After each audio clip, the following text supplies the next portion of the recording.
পৌর প্রধান আজকে আমাদের মধ্যে উপস্থিত হয়েছেন। শ্রীকৃষ্ণেন্দু নারায়ণ চৌধুরী কবিকে শ্রদ্ধা দিবেন।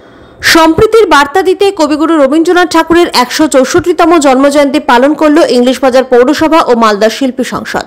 বৃহস্পতিবার সকাল ৮টা নাগাদ মালদা শহরের রবীন্দ্র এভিনিউ এলাকায় রবীন্দ্রনাথ ঠাকুরের পূর্ণ অবয়ব মূর্তিতে মাল্যদান করে শ্রদ্ধা নিবেদন করেন ইংলিশবাজার পৌরসভার chairman Krishnendu Narayan Chowdhury, vice chairman Sumala Agarwala, councillor Shubhamoy Basu, Kakali Chowdhury, Malda শিল্পী সংসদের সভাপতি ডক্টর DN সরকার, সম্পাদক মলয় সাহা সহ অন্যান্য পুর আধিকারিক ও সঙ্গীত শিল্পীরা।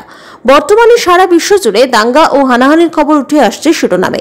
ভারতবর্ষে যাতে সম্প্রীতির বার্তা নিয়ে ভ্রাতৃত্বের দেশ গড়ে ওঠে, সেই লক্ষ্য নিয়েই কবিগুরুর জন্মজয়ন্তী পালন করেন সমস্ত শ্রেণীর মানুষ।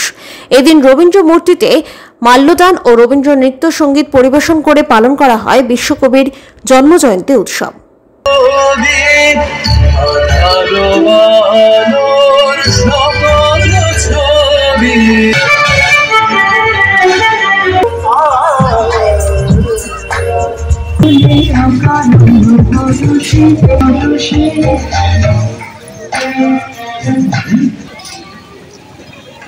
বিশ্বকবি রবীন্দ্রনাথ ঠাকুরের ১৬৪তম জন্মদিন পালন হচ্ছে। ইংলিশবাজার পৌরসভা পূর্ণাবয় মূর্তি এখানে বর্ষণ করেছে। প্রতি বছরই এই অনুষ্ঠান হয়। রবীন্দ্রনাথ ঠাকুর ছিলেন শুধু আমাদের নয়, সারা পৃথিবীর একটা কিংবদন্তি কবি, সাহিত্যিক, সঙ্গীতকার, সব কিছু। তার হাতের লেখাতে গীতাঞ্জলিতে নোবেল পুরস্কার পান। সেই মানুষটি আজকে আমাদের মধ্যে নেই, কিন্তু তার আদর্শ আছে, তার চিন্তাধারা আছে, সে আমরা পথে এগিয়ে যাচ্ছি এবং ভারতের মূল সাংস্কৃতিক চেতনা তিনি জাগ্রত।